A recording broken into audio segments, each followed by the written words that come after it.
El Congreso verá mañana el pedido de confianza planteado por el ministro de Economía, Alfredo Torne, día en que se producirá también la interpelación del ministro del Interior, Carlos Basombrío, informó el congresista Héctor Becerril. El vocero de Peruanos por el Cambio, Carlos Brus, afirmó que mañana finaliza la crisis política.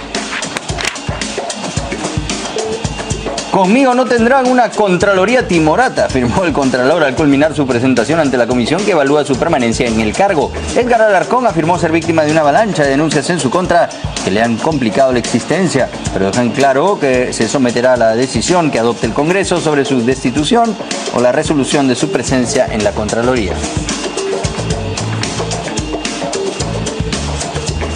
El presidente del Consejo de Ministros y la vicepresidenta y congresista Mercedes Arauz tuvieron hoy posiciones discordantes respecto del diálogo con la oposición liderada por Keiko Fujimori. Fernando Zavala afirmó que hoy no hay un tema particular de conversación, mientras que Arauz afirmó que sí hay posibilidades de diálogo entre Keiko y el presidente Kuczynski.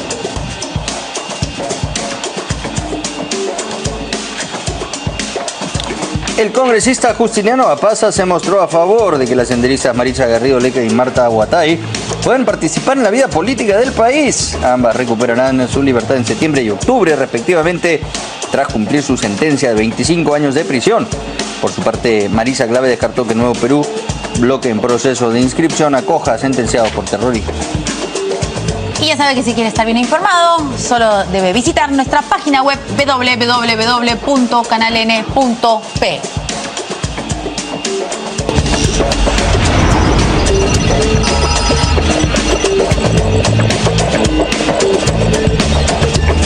¿Qué tal, amigos? ¿Cómo están? Buenas noches, bienvenidos a En Portada. ¿Qué tal, Augusto? ¿Cómo estás, Vero? Muy buenas noches. Le damos la bienvenida a nuestros invitados esta noche. Mauricio Mulder, congresista por el APRA, y Alberto Quintanilla, congresista del Frente Amplio. Caballeros, buenas noches, gracias por acompañarnos. Buenas noches. ¿Cómo están?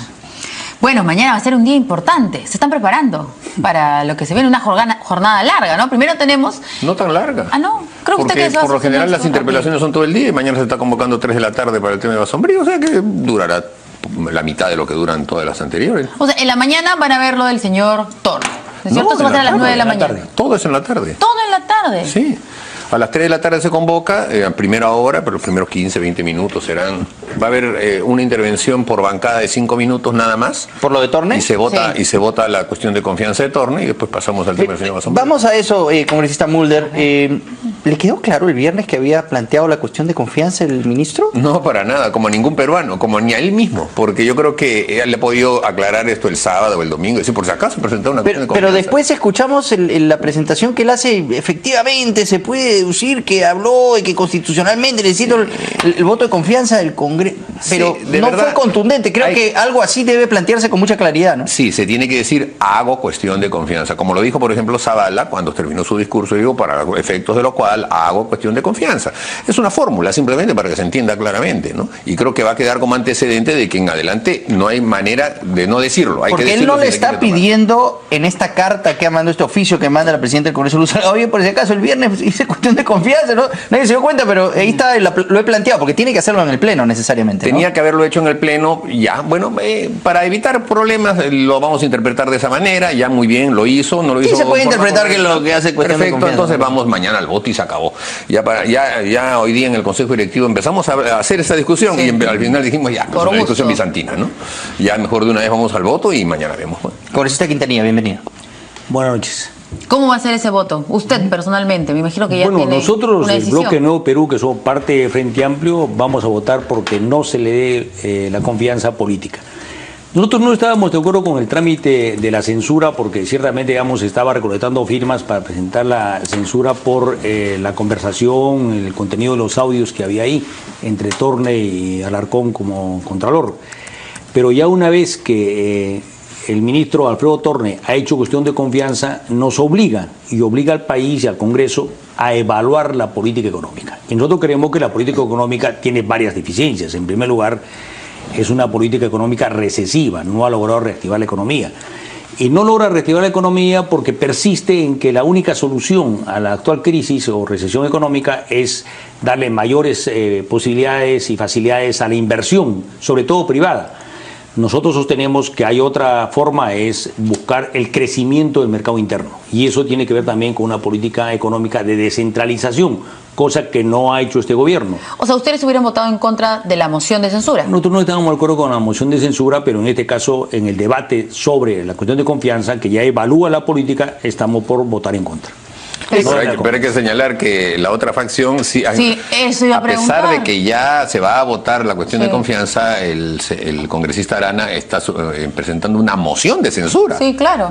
Que ya no se va a poder ver, porque si ya la persona mañana no obtiene la confianza, entonces ¿para qué se va a votar una moción de censura? Solamente para tener un par de titulares hoy día. ¿Y eso para qué será? Para eso, para que comentemos, para que dediquemos algunos minutos a mencionarlo y a decir que ellos son distintos, nada más para eso. Congresista, usted ha dicho que esto le facilita la vida en realidad, que digamos, censurar a un ministro es muy trabajoso, hay que buscar las firmas, hay que hacer todo un, es todo un trámite. Todo un trámite muy complejo, y que en realidad esto lo facilita la salida de Torne y que va a salir muy rápido. Esa es su visión de la cosa. Y podrá escribir en su biografía: no fui censurado, me rechazaron una confianza, que es distinto, pero es lo mismo, ¿no? Igual va a tener que renunciar, o sea, si hay una respuesta negativa del Congreso, que es lo más seguro, va a tener que renunciar ante el presidente va a tener que aceptar su renuncia. Sin duda alguna. No, pero tiene efectos políticos distintos, o sea, el hecho que sea censurado prácticamente lo inhabilita para que pueda asumir otra cartera ministerial en lo que resta del periodo.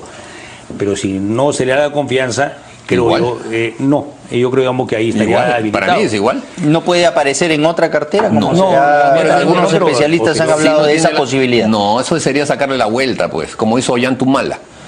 O sea, el criterio, por ejemplo, de una censura a un consejo de ministros como se hizo con Ana Jara, esa fue una discusión que tuvimos y que no se resolvió. Era que se fuera todo el gabinete. Y Ollantumala nombró como a 6 de los mismos. Sí. Entonces, ¿cómo? Entonces, ¿para qué fueron censurados? Si van a regresar. No es solamente la presidencia. Con la crisis total de gabinete. Eso se llama crisis total de gabinete. No es cuando solamente censuras al presidente del Consejo de Ministros. Bueno, que el presidente Ollantumala de verdad obligaba interpretaciones de la Constitución nunca antes vistas. Le sacaba la vuelta, que le importaba. Pero no pasó nada de esto. Ahora sería lo mismo. No pasó nada, efectivamente, porque no está taxativamente señalado en la norma. Pero cuando se trata de un ministro que no tiene la confianza, ¿cómo es que lo vas a pasar a otro? No es al ministerio al que se le está censurando, es al ministro. Entonces no puede estar en otro ministerio. Eso sería una sacada de vuelta intolerable. Entonces tendríamos que estar haciendo una sucesión de censuras para demostrar que la censura es para que no esté. Porque no, pero la censura sí, pero que no le den la confianza. No sé, igual. ¿Por qué? Porque él ha tenido una inconducta. ¿Por qué se le está planteando eso? Por la inconducta que él ha tenido. Eso no se va a borrar si lo ponen mañana en el Ministerio de Comercio. Ya está en el Ministerio de Comercio, ya cumplió. No, es la inconducta como funcionario público lo que se le está reprochando. Y eso lo inhabilita para cualquier función pública. Ahora, no es que haya sido acusado constitucionalmente y se haya sido sancionado con una habilitación, pero aquí estamos hablando de política. El presidente. Pero el Contralor ha planteado eso también. Bueno, el Contralor tiene otro procedimiento que es el de la institución. El Contralor ha presentado una acusación constitucional. Claro, es que está buscando eso, pues. Está buscando eso. ¿Inhabilitarlo políticamente? Sin duda alguna, sin duda alguna. Ahora, eso significaría que tendríamos que considerar... No, tendríamos que considerar que lo cometido es un delito de función y por lo tanto operaría una acusación constitucional, cosa que yo no creo que haya ocurrido. No es delito de función, es más bien infracción constitucional. Pero me parece que se paga justamente con el voto de censura, ¿no? Claro. Muy bien. Vamos a ver qué es lo que dice el oficialismo. Vamos a escuchar al congresista Prus. Y yo no puedo adelantar opinión de lo que van a pensar los congresistas de diferentes bancadas. En el caso nuestro, es obvio, ya nuestro vocero lo manifestó, íbamos por la censura. Al no haber la censura, no se le piensa dar el voto de confianza. ¿De rechazar? Bueno, esto el día de mañana es un tema que va a terminar, hacia un lado hacia el otro, pero es un tema que se finaliza mañana. Tenemos que seguir ya pensando en retomar el crecimiento económico, continuar con la reconstrucción, y la crisis política el día de mañana se le da término. ¿Realmente se termina la crisis política mañana? Yo creo que sí, y con lo de Basombrío no va a haber una moción de censura, no hay un criterio en eso, o sea que, digamos, políticamente en este tema sí terminaría. ¿Usted ha garantizado que no se va a censurar? No ha garantizado, he dicho... Sí ha garantizado. Bueno, claro, asegurado me ha puesto, ¿no? Asegurado. Bueno, es que claro, yo he dicho, si yo he conversado con la mayoría de bancadas y todas te dicen que no están con ese criterio, entonces he dicho yo puedo asegurar que no hay ese criterio. Ahora, si mañana hace un disparate, contesta mal, eso cambia las cosas, ¿no es cierto? Las circunstancias son las que determinan si va a haber una censura o no, cosa que no creo que ocurra, ¿no? Ahora, ¿qué cosa es lo que va a ocurrir mañana? Que vamos a analizar en el fondo dos temas sustantivos para los peruanos. Lo que acaba de señalar Alberto, la crisis económica y el tema de la seguridad ciudadana. Son elementos fundamentales que todo peruano quiere que se resuelvan, ¿no es cierto? Y más bien allí habrá discusión si es que hay algún espacio para señalar, en el caso nuestro, todo lo contrario de lo que acaba de decir Alberto. Yo lo que creo es que a este gobierno lo que le falta es justamente promover inversiones. No está promoviendo inversiones. Si no se promueve inversiones, no se genera empleo. Eso de ir a la conquista del mercado interno está muy bien, pero ¿con qué inversión? Pues hay que invertir para generar un mercado. Y bueno, eso es lo que le planteaba al Contralor de una forma equivocada, ¿no? Porque está utilizando sus facultades, su potestad de otorgar o no ver lo de las inversiones. Claro, el ministro de Economía tiene que asegurarse que esa es tarea del ministro de Economía. Por eso, pero eso era lo que supuestamente le estaba planteando al Contralor, ¿no? Que viabilice algunas inversiones. Para eso, ¿no es cierto? ¿No? Necesitamos una, decía una. Claro. Y eso está bien, el problema es que a cambio de que yo te dé el financiamiento que me estás pidiendo, ¿no? Eso no estuvo correcto. Pero el tema de fondo es que quien tiene que responsabilizarse de una política de inversiones generando empleo y confianza es el presidente de la República. Él, ministro de Economía, es un... Bueno, al parecer era por mandato del presidente, aunque ahora obviamente lo ha negado Alfredo. Pero la verdad que el presidente, yo creo que cada vez se parece más a otro presidente que ya no quiero ni mencionar para no herir susceptibilidades, pero que andaba en las nubes. Y que siempre decía, no, ya le está en otra, ¿no? Entonces Pedro Pablo Kuczynski parece que tuvieron las nubes, no conduce, no dirige, no ordena. Si usted dijera que se parece a Ollanta Humala no pasa nada, pero decirle Cosito 2, ahí se ve un poquito. Puede decirle Ollanta Humala. Diga, bueno, me pidieron que retirara, ya retiré, ¿para qué le vuelves a mencionar el tema? No, porque sí fue duro. Son palabras retiradas, son palabras borradas. Ya. Eliminadas. Fue muy buena. Voy a aplicar eso en mi casa. Palabras retiradas o palabras borradas. Está bueno el dato. Muy bien. ¿Qué dice el congresista Quintanilla? Bueno, yo vuelvo a reiterar, digamos, que nos han puesto ya la pelota en la cancha del Congreso para que evalúe la política económica, haga un balance en mismo. Uno está las inversiones, otro está el mercado interno, otro está la función contralora, que tiene que ver también con Alarcón. O sea, la función contralora del Estado, desde mi punto de vista, desde la Constitución del 93 está bien venida menos. Es una función controlora, uno, que la Contraloría no tiene los recursos y la autonomía económica suficiente como para poder ejercer acciones de control necesarias. Y en segundo lugar, en el caso ya concreto del Contralor Alarcón, ya ha perdido la confianza de la población y no tiene la conducta moral intachable como señala su ley orgánica. Vamos a hablar de su presentación más adelante. Es otro punto también que tiene que ver con la política económica. Sí, vamos a escuchar al ministro de Defensa, al señor Nieto, también hablar sobre esta situación por la que está atravesando el gobierno. Y nosotros como ministro tenemos el deber de responder y de asistir a esas interpelaciones, de modo que hasta ahí estamos en un ejercicio constitucional. Lo que no está bien es una insistencia excesiva. Cuando esto ocurre, las situaciones en el país no han terminado bien.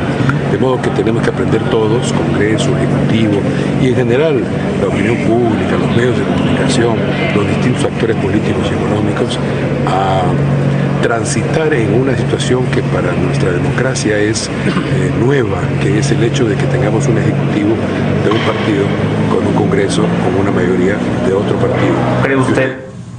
Está muy bien. Bueno, ¿y dónde están las imágenes que prometió el ministro de Defensa del seguimiento, las fotografías que le estaban haciendo a él? Que le estaban haciendo seguimiento. ¿Cuántos semanas han pasado? ¿Un mes? ¿2 meses? Seguimos esperando, la verdad, porque fue una denuncia tan grave. Pero bueno, me acordé al ver a ¿y dónde está, ya que estás haciendo eso, y dónde está el cumplimiento de lo ordenado por la comisión Bernales que él mismo nombró para los ascensos de los miembros de la promoción de Ollanta Humala, que son los que mandan ahorita en el ejército y nadie los ha tocado? También hay que reclamar al ministro eso, ¿no? Bueno, nos acordamos. Vamos a escuchar también qué es lo que ha dicho el ministro Zavala, el presidente del Consejo de Ministros. Aseguran que apoyan completamente al señor Torne. Bueno, el ministro Torne primero cuenta con el respaldo del gabinete. Él, en uso, digamos, de lo que establece la Constitución, ha presentado la cuestión de confianza. Hoy día se analiza, entiendo, en la mesa directiva y esperemos que esto proceda para que pueda ser votado mañana y se pueda dar la confianza al ministro de Finanzas. ¿Pero han calificado esto como una estrategia? Y queda claro entonces que el ministro Torne presenta esta cuestión de confianza para hacer todo esto más rápido. O sea, ya sabe él que se va a ir, y evitar, digamos, una crisis siendo él ministro de Economía para que entre de una vez el nuevo ministro de Economía? O sea, ¿queda claro eso o no? Yo creo que facilita las cosas y también es una estrategia política personal, ¿no? Porque tenemos en cuenta dos cosas. Uno, anteriormente Pedro Pablo Kuczynski declaró de que no tenía ningún problema en el caso extremo hubiera una censura o salida del ministro. Que ya tenía un plan B. Gracias por decirlo mientras me estoy presentando en el Congreso. Ciertamente eso es quitarle el respaldo, ¿no? Y bueno, por más que Zavala haya querido corregirlo, no lo ha hecho. Y el otro tema es si realmente nosotros íbamos a evaluar o no la política. Yo creo que ahora sí hay que evaluar la política económica. Por una cuestión de que el mismo ministro Torne ha puesto la cuestión de confianza diciendo no solo evalúenme, eso es entre líneas, hay que interpretarlo, sobre el problema, digamos, del audio con Alarcón, sino el conjunto de la política. Y ahí, en mi opinión, puede haber distintos alineamientos. Nosotros vamos a votar por la no confianza porque no estamos de acuerdo con la política económica. Bueno, el oficialismo y Mulder están plenamente de acuerdo con esa política Eso le quería decir, porque es interesante lo que usted dice. En realidad, la oposición política, digamos, de fondo política opuesta a este gobierno no es Fuerza Popular, no es el Partido Aprista, no es Acción Popular. Bueno, Acción Popular un poco más, pero ustedes son los que realmente tienen otros lineamientos políticos que difieren, ¿no?, de lo que este gobierno propone en las grandes estrategias para sacar adelante el país, como la economía, que es fundamental. En cambio, Fuerza Popular tiene lineamientos económicos muy similares a lo de este gobierno. O sea, en realidad, en cuestión de políticas de Estado, no son oposición. Ustedes son la oposición. Sí, por eso nosotros queremos que nos da la oportunidad de poner en tema el debatir el balance de la política económica, que llevó a nosotros a estar en contra de que se le dé un voto de confianza al gabinete de Zavala, que nosotros votamos en contra del presupuesto general de la República porque teníamos una posición distinta. Nosotros sí queremos que la economía no solo favorezca las inversiones, sino también favorezca y se preocupe realmente del crecimiento del mercado interno. Y el crecimiento del mercado interno tiene que ver con la descentralización, porque actualmente hay una centralización en Lima realmente cada vez creciente, ¿no? Además, en el propio presupuesto, el 75% de la inversión pública está destinada a que la haga el gobierno central, y solo un 12 y un 13% los gobiernos regionales y los gobiernos municipales respectivamente. Nosotros creemos que eso debía invertirse. Es que los gobiernos regionales pues han fracasado, ¿no? Pero mire, en materia de corrupción y en materia de eficiencia no le va mucho mejor al gobierno nacional, ¿eh?, en los últimos gobiernos. Entonces también hay un problema de ahí. Pero creo que de los 24 presidentes regionales que tuvimos, más de 11 han estado claro, o sea, casi todos están o detenidos o ya condenados. Debatamos cómo nosotros construimos gobiernos regionales eficientes y transparentes. Y eso tiene que ver con dos cosas. Uno, darle recursos a las regiones y a los municipios, sí se les daba, pero fortalecer el sistema de control. Actualmente, claro, el control lo financia el propio ente fiscalizado, ¿no? Si no está de acuerdo, simplemente dice ya no tengo cómo pagarle y se para la cosa. Sí, pero entonces eso tiene que ver, y también tiene que ver con la realidad, digamos, en este caso ya personal de Alarcón. O sea, Alarcón creo, digamos, que no debe ir un minuto más al frente de la Vamos a llegar al tema de Alarcón. Pero eso tiene que ver solamente con el gasto público de los funcionarios públicos, nada más. Pero el gasto privado, la inversión privada, eso también es fundamental y las regiones son las que deben promoverlo, pero sustantivamente los gobiernos centrales. ¿Sí? La política, o sea, no es que ellos sean los verdaderos opositores de este gobierno, porque lo que ellos tienen es una visión económica distinta, que ya muy pocos la tienen, que es aquella que dice que el Estado puede hacer todo y el privado no debe hacer nada. Y está demostrado que el crecimiento económico, la reducción de la pobreza y el aumento del empleo solamente se hace con inversión. El Estado no la crea. Y ellos siguen creyendo que el Estado la crea. Es por eso nomás son oposición, pero nosotros somos oposición política. Bueno, digamos, entonces, para nosotros la inversión... una lectura de la izquierda hace 30 años. Pero esa es la misma que tienen, porque yo los escucho todos los días en los mismos discursos. Cada vez que se promueve, por ejemplo, un mecanismo que permite una inversión en zonas alejadas, etcétera, ellos se oponen, porque ellos están en contra de las inversiones. No es cierto. Ellos están en contra. Cada vez que se habla, por ejemplo, de minería, ellos están en contra de la minería. Y de hecho, cuando han gobernado, porque varios de esos presidentes regionales son de izquierda, ¿no? O sea, el señor Acurio era de izquierda, el señor Cerrón es de izquierda, de Junín, el señor Santos es de izquierda, de Patria Roja, además.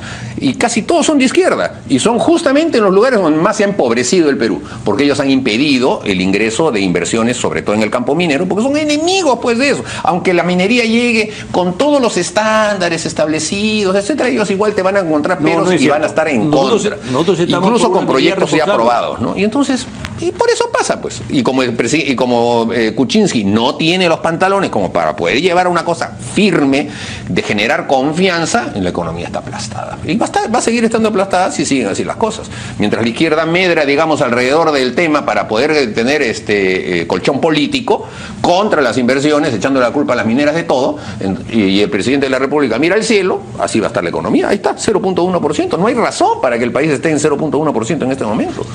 Bueno, vamos al tema de la minería. Nosotros sí estamos por una minería realmente responsable, que contamine menos o no contamine, y eso sí es posible. La han aplicado en países como Canadá, Australia y otros países, o sea, sí hay una minería. En segundo lugar, no ¿hay algún proyecto minero que ustedes aprueben o que les parezca que está bien? No, nosotros respaldamos todos los proyectos, pero siempre y cuando respeten. ¿Pero cuál? A ver, un ejemplo de un proyecto minero que le parezca que esté bien diseñado.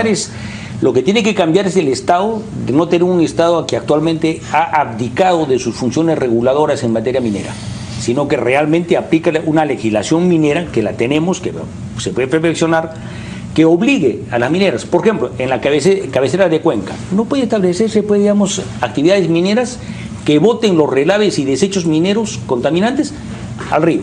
No, eso está clarísimo. Nadie le va a decir que no. Eso tiene que prohibirse, eso tiene que aplicarse. Está prohibido eso. Las Bambas ha cumplido casi todos los regímenes medioambientales.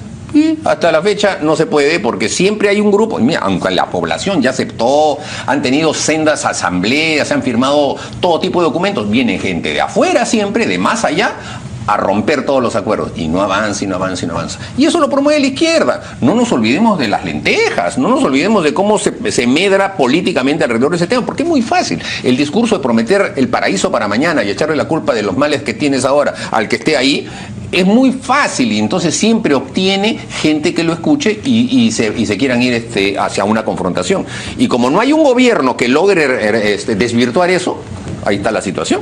Si no, ¿qué otra explicación hay para que el Perú tenga 0.1% de crecimiento? Claro, hubo lo de... Todo está paralizado. Pero todo está paralizado, la economía no ha levantado. El señor Ollantumala la frenó y el señor Kuczynski la sigue teniendo frenada. Pero ¿qué tanta responsabilidad aquí hay de factores externos como el escándalo de Odebrecht, que ha generado, pues, sin duda...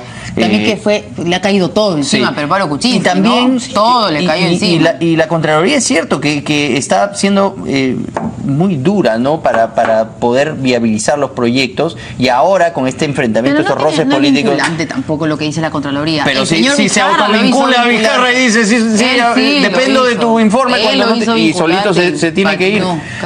Y ahora resulta que no lo iban a censurar, ¿no? Yo lo he escuchado acá en este Z, Héctor Becerril decir, pero yo no sé por qué ha renunciado Martín Vizcarra, porque no lo íbamos a sacar. Pero eso es lo que yo sostengo. ¿De verdad? Una vez que me muestren un borrador siquiera de alguien que haya dicho que lo iba a censurar. O sea, si él no hubiese renunciado, ¿seguiría siendo ministro hasta ahorita? Pero no te quepa la menor duda. ¿Por qué? ¿Cómo va a ser con Cristina? No, y él sabe muy bien, ¿no? Porque es, digamos, o es dirigente del bloque con nosotros estuvimos promoviendo o eso. Es parte, digamos, de Fujimorismo. No, yo no creo. Son las pamplinas que ustedes repiten, no me vengan. Nosotros estamos ahí conscientes. Confesión de parte, de que, no, ¿qué confesión de parte? O sea, lo sabemos clarísimamente, en el sentido de que Vizcarra pasó por un proceso de interpelación, después iba a venir el informe del Contralor. Si no hubiese, él renunció evidentemente porque sabía cómo iba a venir el informe. Sí. Entonces yo no sé las consecuencias políticas de cómo un informe hubiese negativo de la Contraloría, ¿ustedes no lo iban a censurar? Bueno, eso ya es justamente lo que iba a decir. Entonces, pero hasta ese momento nadie había corrido la censura. Claro, pero después se analizó el informe y tenía también un montón de errores y cosas que de repente hubieran podido jugar a favor de él. Por eso. Entonces son ellos los que se adelantan creyendo de que iba a haber un proceso de censura. Tenían tiempo para reflexionar, si como estamos justamente señalando, la censura demora casi 14 días. Podían haber analizado perfectamente la reacción. Fue un error político, se apresuró. Para mí fue un error político o fue otra cosa. ¿Cuál para es mí otra fue cosa? que lo han castigado. porque el domingo en la noche inconsultamente anuncia al país que estaban resolviendo el contrato. Y la adenda. Y la adenda. Claro. Entonces, ¿qué? Clarísimo. Para mí lo han castigado por haber hecho eso. Y entonces ponen al señor Yufri, ¿cómo es la primera Pero ¿cómo va a ir? Que van a recuperar la adenda, ¿no? Y cuando ven que el tema ya no se puede, ahí sí, recién en ese momento... Pero ¿cómo va a hacer eso un ministro sin contar pues con el consenso de todo el gabinete y del presidente? Lo hizo porque seguramente calculó que esa era su manera de preservarse políticamente frente al informe que iba a salir el día siguiente. Y llamó por teléfono a un canal de televisión y dijo el contrato se anula. Y es probable que lo hayan votado. No, se presentó en vivo en Cuarto Poder y lo dijo, lo anunció, sí. Entonces, ahí tienes, pues. Entonces, a mí me parece que eso es lo que realmente ha ocurrido, porque ya sabían que el informe de la Contraloría estaba hecho, y por eso es que se habían reunido con él viernes y sábado, con Alarcón. Qué desgaste todo por este proyecto de Chinchero, ¿no? Están cayendo los ministros hasta ahora, no se liberan, y yo lo que pienso es que no tienen una capacidad de reinventarse rápidamente y de una manera ágil resolver las crisis políticas que tienen, sino las van arrastrando y cada vez como una bola de nieve se va haciendo el problema mayor y más grande. No, o sea, ya queda claro que no van, o sea, en otro problema sucesivo de algún ministro, porque son 4 años, va a haber algún problema, ¿no es cierto? De todas maneras, no van a querer que el ministro renuncie, porque fue, o sea, la situación era casi insostenible con el señor Saavedra, sí. Y no quería, y no va a renunciar, y lo único pasaba con el señor Vizcarra porque él... Lo que pasa que él fue el que parece que dijo, no, ya no da para más. Así es, eso es lo que yo pienso. Lo que pasa es que ellos tienen algunos sectores talibanes que le dicen, no, tú tienes que mantenerte, hay que hacer que el Congreso sea el que... Claro, esos que dicen que el Congreso quiere tumbarse a PPK, ¿no? Y que eso comienza tumbándose a los ministros y después se va a vacar a Kuczynski. Esos le dicen a Kuczynski esas cosas y él se las puede creer. Entonces están con esa onda de que primero uno, después el otro. Chino Costa lo escribió. Lombardi, ¿qué cosa está diciendo? Que hay que disolver el Congreso, estos ganapanes, que no sé cuántos. O sea, ese es el discurso talibán que quiere guerra. Que dice, no, aquí hay guerra, se lo van a tumbar, etcétera, y que todo es confrontación. Y bueno, pues a veces el gobierno se come ese cuento, y eso es lo que justamente no debe haber.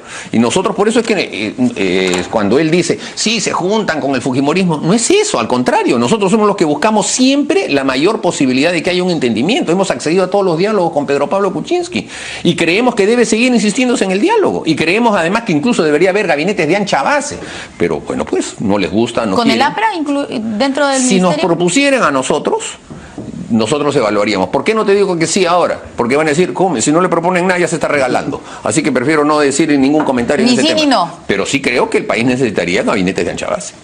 Bueno, yo creo digamos, que lo que el país necesita es una evaluación de la política económica y del modelo contractual. Chincheros, el Interoceánica y todos los escándalos que tienen que ver es con un modelo contractual en la cual prácticamente el Estado le dice a la empresa privada, regúlate y ponte las cláusulas que quieras, y aquí hay un ente fiscalizador que no tiene capacidad de hacerlo, un supervisor que va a decir amén a lo que tú dices. Ese modelo tiene que ser cambiado. Nosotros por eso sostenemos que el tema que tiene que ponerse en el país para ir a la raíz del problema es la política económica y los modelos que sustentan esa política económica. Pero ya votaron por el modelo económico, pues votaron por el señor Pedro Pablo Kuczynski hace muy poquito.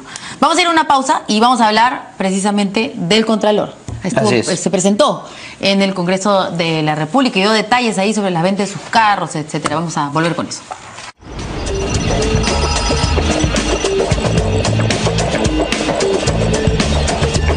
Bueno, ¿qué dijo el señor Contralor? Todavía es el señor Contralor, sí, pues. Conmigo no tendrán una Contraloría timorata, lo dijo al culminar su presentación en la comisión que evalúa su permanencia en el cargo. Vamos a escuchar algunas de las alocuciones del Contralor. Mi esposa empieza 2013 con una Jeep Compass, lo usa durante 2 años y medio, vende la Jeep Compass, adquiere el vehículo Kia Sorento, lo usa por un promedio de 2 años y meses, vende la Kia Sorento y adquiere la Ford Explorer, que en este momento la tienen en uso. Y la última línea de color amarillo dorado es el automóvil de uso de la casa, que lo hemos usado durante 3 años y medio, que ha sido ya vendido al señor Jaime Chan, de acuerdo a la información que le he brindado. Entonces, estos son los 8 vehículos de uso de la casa, de uso personal de la casa, que hemos ido renovando en el tiempo, una práctica que en nuestra familia la realizamos para mantener, digamos, vigente el parque automotor familiar. al igual que ustedes, yo tampoco no comparto esta forma o esta actividad de grabar, y la verdad que yo me siento bastante indignado porque prácticamente se me ha imputado a mí la responsabilidad de haber realizado la grabación. Tal como lo mencioné públicamente, y lo vuelvo a repetir, no es la primera vez que se me graban mis conversaciones en despachos de ministros. La grabación o la reunión que tuve con el ministro Martín Vizcarra en su despacho fue grabada y fue motivo que salga publicada en la revista Caretas la transcripción. Y parte de esta campaña de malinformación a la población es esto, ¿no? Seguir cargando con datos inequívocos, la verdad que sí. Y todo nace pues a partir de los resultados que viene dando la Contraloría General.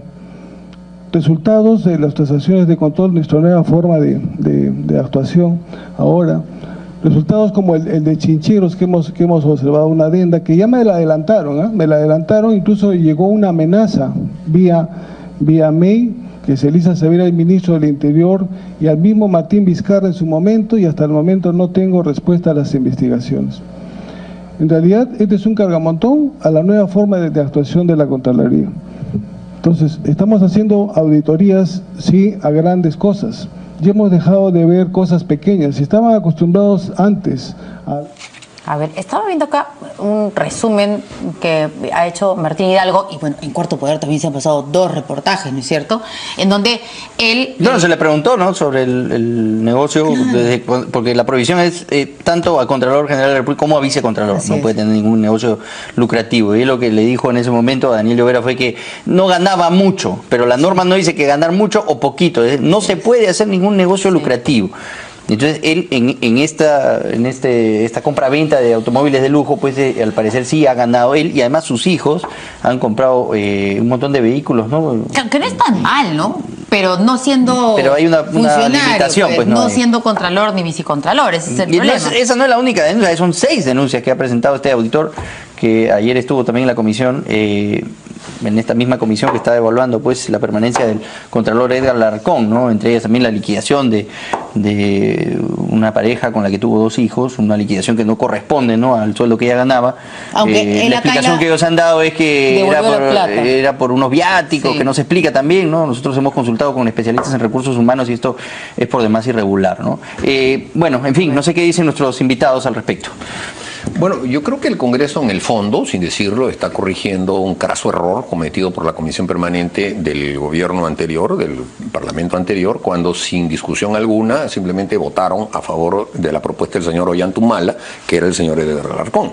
Al punto de que al reclamarse justamente que hubiera un mínimo de debate y no aceptar la mayoría que estaba ahí instalada, la bancada mía, que estaba representada por Javier Velázquez, ¿quién hizo abandono de la sala? Sí, denunciando ese tema. Sí. Pero, ¿por qué? Porque todos esos temas ya habían ocurrido en ese momento, ¿no es cierto? Estaba ya siendo nombrado Contralor. No, y había algo muy irregular también, no sé si recuerda usted, congresista, porque estaba ahí metida la hermana de Roy Gates, en ese momento era en gobierno, era una persona muy cercana al presidente Ollantumala y a Nadine Heredia, había sido el abogado además por mucho tiempo. Era asesor presidencial. Ha sido asesor presidencial, entonces la hermana estaba metida en un negocio inmobiliario en el que estaba... que habían hecho una compra conjunta. Claro, el ex Contralor, además le habían metido pues, a una cooperativa, le habían sacado 5 millones de soles, una cosa medio extraña también, y en este negocio estaban de socios el Contralor de ese momento, ¿no?, el señor Fuad Curi, y quien era su vicecontralor Edgar Alarcón, y la hermana de Eduardo Roy Gates. Hoy ha dicho que no lo conoce. ¿A quién? Al señor Roy Gates. Ah, no, pues no, es que era la hermana del negocio, de repente ni lo conoce. Bueno, pero lo cierto es que, digamos, los hechos que ahora están presentándose y que se van a evaluar son hechos que ocurrieron antes de que lo nombraran Contralor. Entonces, ¿qué está haciendo el Congreso? Le está imputando eso como falta grave. En el fondo está corrigiendo el Congreso lo que debió haber investigado antes, porque entonces en ese caso ni siquiera se le nombraba. Pero es evidente que esas faltas ahora se consideran falta grave. Y me imagino que no sé cuándo, o sea, seguramente el viernes, a lo mejor tú sabes mejor cómo va a actuar el cura Arana, porque a él le toca... No sabe. A él le toca dar el informe ante la Comisión Permanente de lo que ha sido la presentación de los descargos del señor Alarcón, y la Comisión Permanente vota. Oye, yo quiero ir a esa comisión porque la gente sale alegre de ahí, congresistas salen... ¿De cuál comisión? ¿En cuál comisión? De la comisión que está viendo el tema de la Contraloría, la que preside el congresista Marco Arana. No, ayer salió muy alegre el congresista Rolando Urreate y esa comisión. Uy, yo no sé qué cosas reparten ahí. Claro. Ahí fue el... Claro, además se va a la comisión donde están todas las cámaras de televisión, ¿no? Ahí se siente y empieza a despacharse. No, pero él ha dicho que él fue a tomar conocimiento de... No, iba a soltar una bomba. Tomar conocimiento. Iba a soltar una bomba. Oye, Urrete, vamos a ver. Bueno, pero lo cierto es que en este caso, digamos, la ley orgánica en su artículo 28 de la Contraloría dice que el Contralor tiene que tener conducta intachable y una reconocida solvencia e idoneidad moral. Es una calificación moral, de ética. Y si es que el Contralor no goza de la confianza de la población o la población no percibe esa conducta moral intachable, simplemente no tiene las cualidades para hacerlo, ¿no es cierto? Entonces ahora, ciertamente, como dice Mauricio, cuando era vicecontralor cometió ya unas irregularidades que le hubiesen impedido incluso ser nombrado como Contralor.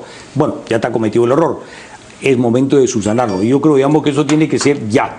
Porque esperar 15 días, porque estamos actuando con doble rasero también, ¿no? En el caso de Alfredo Torres la situación pasa en una semana, como bien ha señalado Gino Costa, pero cuando se trata de Contralor sí hay una serie de... Pero no se están cumpliendo los pasos que corresponden en el caso de este funcionario del Contralor. Pero el Contralor debería ser mucho más rápido, o sea, digamos, ¿por qué 15 días y por qué no una semana? ¿Por qué no 5 días? Si la cosa ¿Cuándo va a presentar el informe, señora Arana? Pero digamos, ya un proceso diferente. Ya recibió los cargos, sí. Ya recibió los descargos, ya lo único que tiene que hacer es venir. Claro, ¿cuándo va a hacer eso? Lo puede hacer mañana.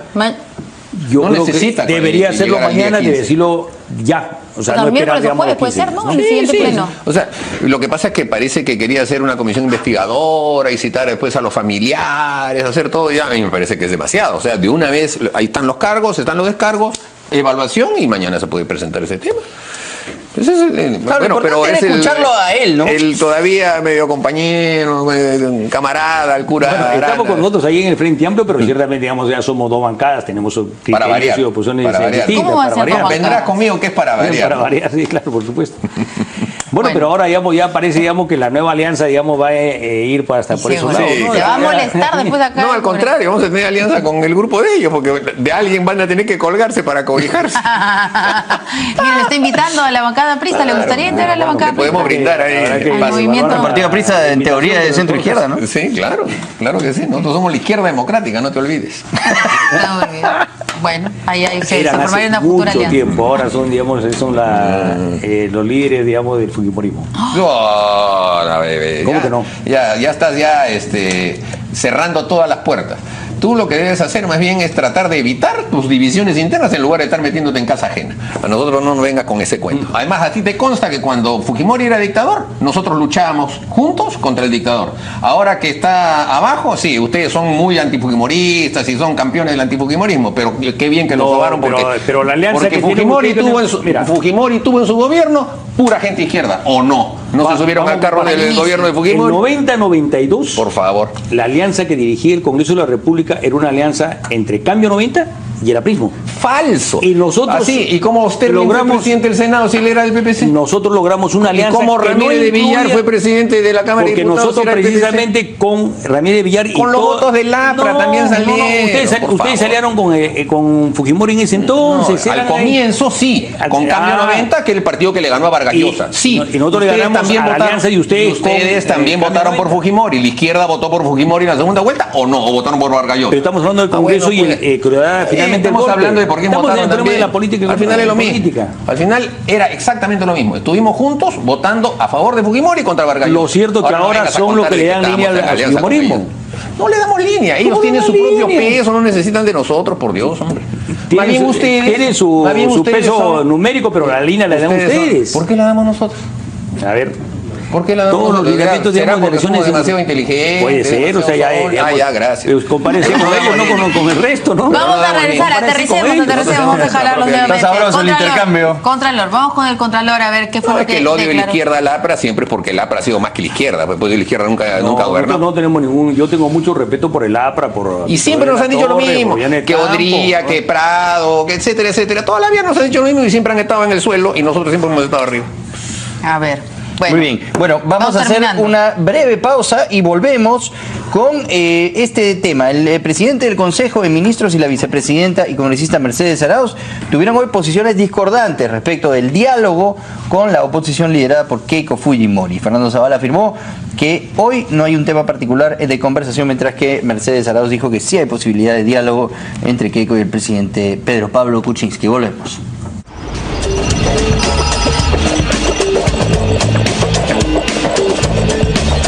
A ver, se le preguntó al ministro Zavala, el presidente del Consejo de Ministros, obviamente si es que se podría dar algún tipo de diálogo con Fuerza Popular, luego que la vicepresidenta de la República en el diario del Trome dijera que, bueno, que está en la sombra, que porque no sale, que de repente se debería conversar con el Ejecutivo. Vamos a escuchar qué es lo que ha dicho el presidente del Consejo de Ministros. Hoy no hay un tema particular de conversación, seguramente en las próximas semanas o meses habrán temas donde se necesitará convocar a los líderes políticos, como es natural en un ambiente democrático y un ambiente de apertura. A ver, ahora qué dice Mercedes Arauz.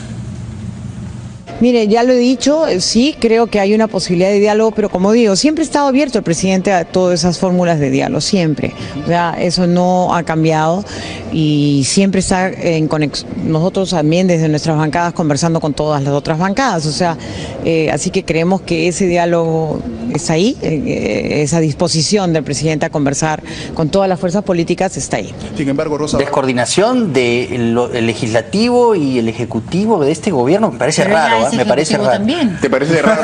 Me parece raro que no haya una coordinación. Siempre están tan afilados y políticamente sintonizados siempre desde el Congreso y el Ejecutivo, ¿no? Y parece raro que en esta ocasión... Pues.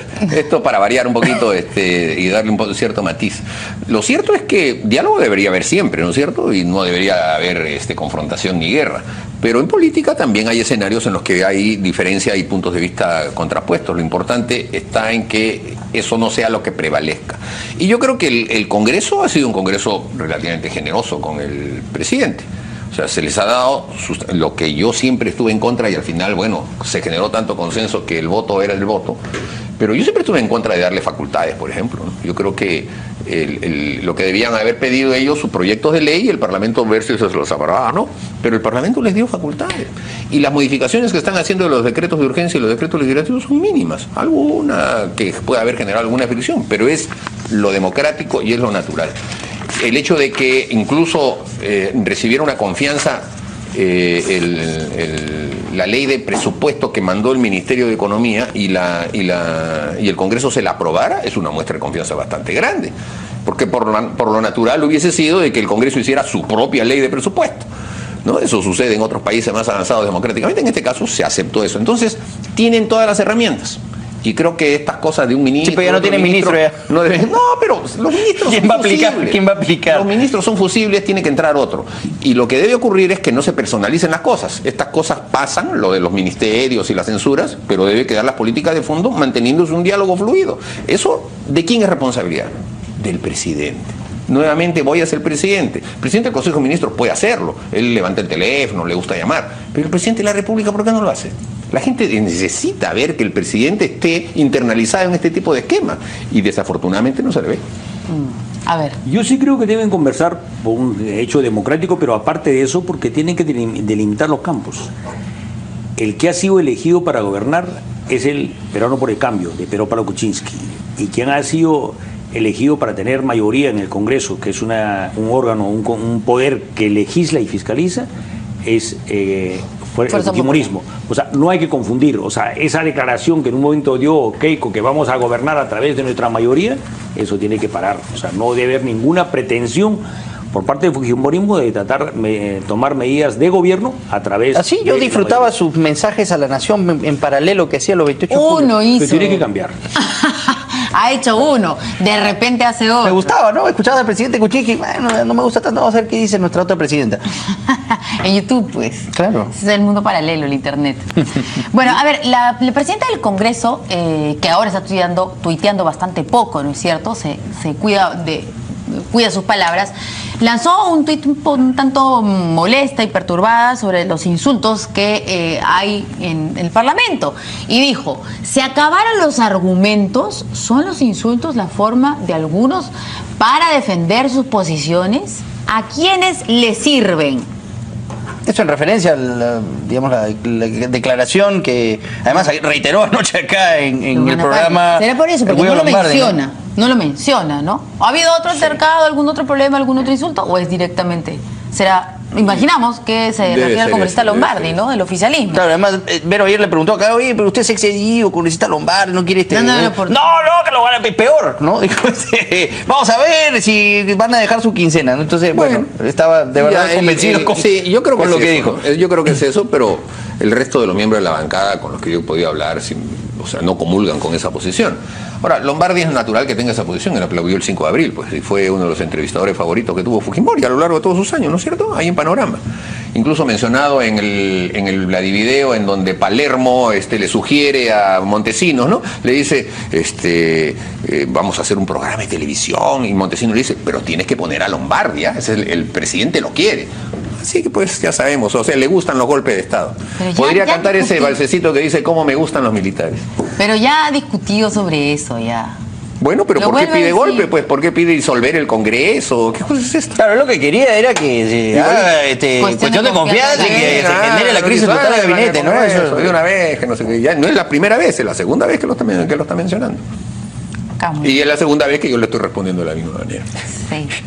Bueno, vamos a una pausa mejor, ¿les parece? Y cuando regresemos a ver qué es lo que... Sí, nos agota el tiempo, si no, tenemos que tocar ese último tema. Sí, Maritza Garrido Leca y Marta Huatay puede participar en la vida política, es lo que ha dicho el congresista Justiniano Apaza, que es de Tierra y Libertad, ¿no es cierto?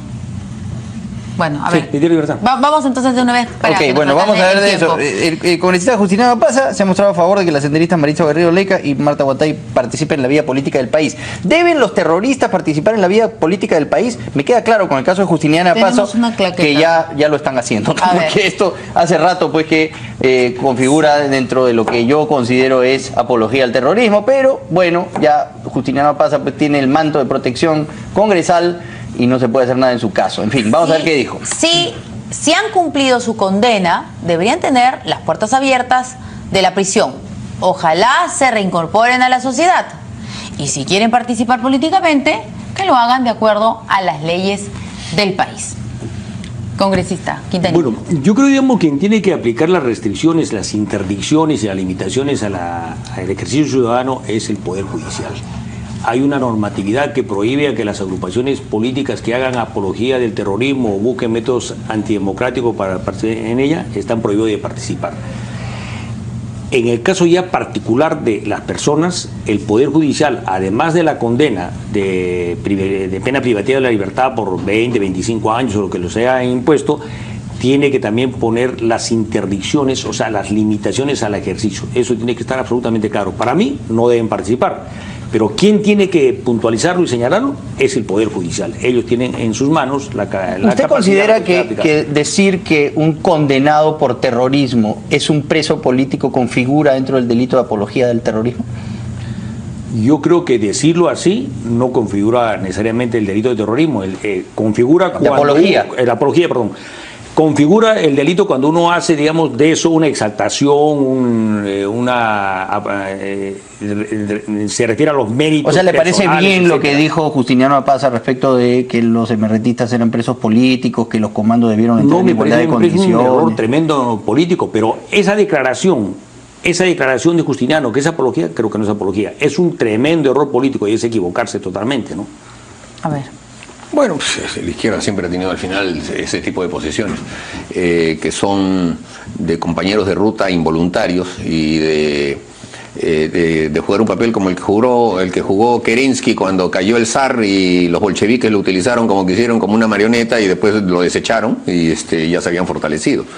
La izquierda legal peruana debería siempre revisar ese rol de una manera mucho más enfática, porque las declaraciones de Justiniano me parece que efectivamente es un error político, y no solamente dijo que eran algo así como presos políticos, sino que dijo que los comandos además estaban armados hasta los dientes. O sea, un poco como diciendo, los represores son los del Estado y los héroes son los que estaban adentro, secuestrando a las personas que estaban allí. Yo creo que con Sendero hay que ser implacable.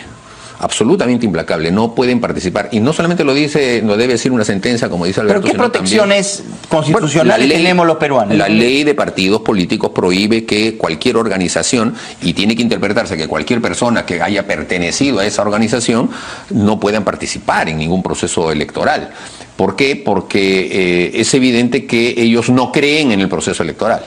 Ellos creen que la política es la guerra sin armas. Y entonces lo que van a hacer es simplemente, cuando se convierten en supuestamente electoreros, es aprovechar espacio para... el primer acto de violencia de Sendero es dinamitar las actas de votación. O sea, son muy valientes. Cuando había dictadura, no dispararon un tiro. Cuando se instaló la democracia, después de 12 años de dictadura, ahí recién comenzaron a empezar tiros, ¿no? Okay, o sea, así son pues los senderistas. Estas dos personas que van a salir pronto han cumplido sentencia. Sí. Y eso es lo que a mí me preocupa, ¿no es cierto? Pero yo no quiero ver a ningún terrorista, ni exterrorista, ni ningún cargo público, ni ejerciendo política de ninguna manera. Pueden, pero ellos hay ya leyes se especiales supone que se lo impiden. No pueden. para, por ejemplo, que vayan a las escuelas, que sean profesores. Pero para participar, a mí no me queda del todo claro que la ley de partidos políticos lo prohíbe. eso. Así La ley de partidos políticos lo prohíbe. Bueno, aparte de la ley de partidos, tiene que haber una interdicción civil. O sea, generalmente, digamos, las condenas que da el juez dicen va tantos años preso.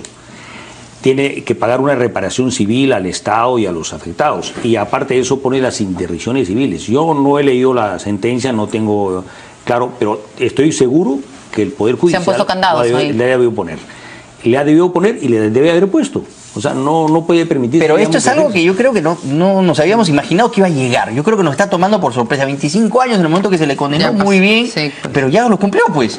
¿Y ahora qué nos hacemos con esta gente? Bueno, lo que pasa es que también, en realidad, todas estas personas fueron condenadas a cadena perpetua, y eso se revisó. Pero la Corte Interamericana determinó que la cadena perpetua era ilegal, y entonces se tuvieron que volver a juzgar y se les puso 25 años, porque esa era la pena máxima que había en el momento que cometieron el delito. Ahí estamos pagando también un poco la debilidad del Estado peruano de saber imponer un criterio que, a modo de ver de la gran mayoría de los peruanos, es el que debió haber existido con respecto a Sendero Luminoso, que no salieran nunca de la cárcel.